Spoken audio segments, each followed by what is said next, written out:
రోజురోజుకు వ్యవసాయంలో పెట్టుబడులు పెరుగుతున్నాయి, దిగుబడులు తగ్గుతున్నాయి. వచ్చిన దిగుబడులకు మార్కెట్లో సరైన ధరలు పలకటం లేదు. దీంతో ఆరుగాలం కష్టపడుతున్న అన్నదాతకు అప్పులే మిగులుతున్నాయి. కాలానికి అనుగుణంగా పంటల సాగులో మార్పులు చేపడితే నష్టాల సేద్యాన్ని లాభాల వైపు నడిపించవచ్చని పలువురు రైతులు నిరూపిస్తున్నారు. ఈ కోవలోనే ఏలూరు జిల్లాకు చెందిన ఓ రైతు వరి పంట పండిస్తూనే గట్లపై సీతాఫలం మొక్కలు సాగు చేస్తూ అదనపు ఆదాయం పొందుతున్నారు.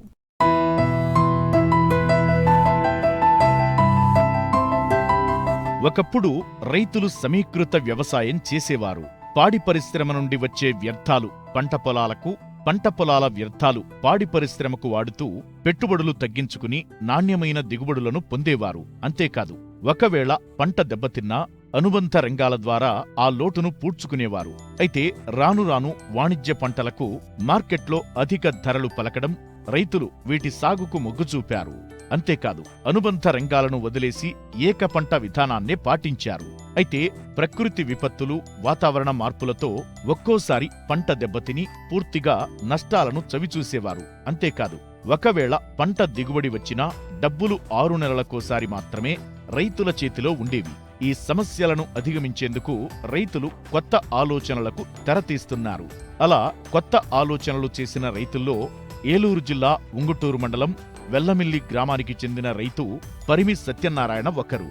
తనకున్న 2 ఎకరాల వ్యవసాయ భూమిలో వరిని సాగు చేస్తూనే అంతర పంటలుగా పలు పండ్ల మొక్కలు నాటారు. బార్డర్ క్రాప్ గా సీతాఫలం మొక్కలు నాటి వాటి ద్వారా అదనపు ఆదాయం పొందుతున్నారు. నేను సీతాఫలం అంటే చేలో కాకుండా బార్డర్ ఇచ్చుకుంటే మనకు ఏ ఇబ్బంది లేకుండా ఉంటుంది. మనం వేసే చేలో పంటలకు కూడా వాటికి కూడా ఇబ్బంది లేకుండా ఉంటుంది.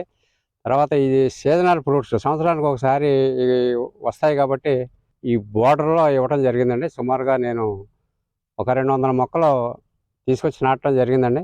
అయితే దానికి ప్రత్యేకించి వేరే పెట్టుబడి పెట్టిన అవసరం లేదండి.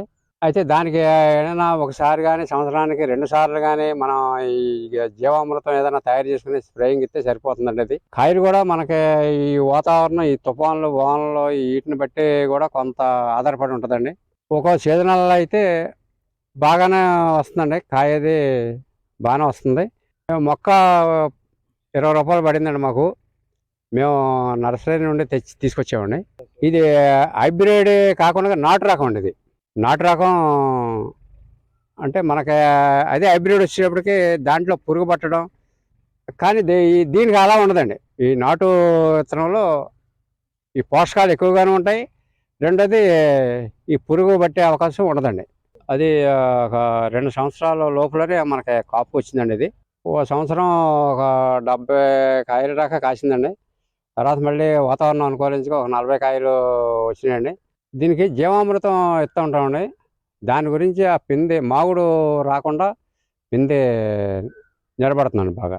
అదేమంటే ఇక అంతర పంట కింద లెక్కండి. ఇది ఒక 20,000 10,000 అలాగా సుమారుగా సంవత్సరానికి వస్తూ ఉంటుంది.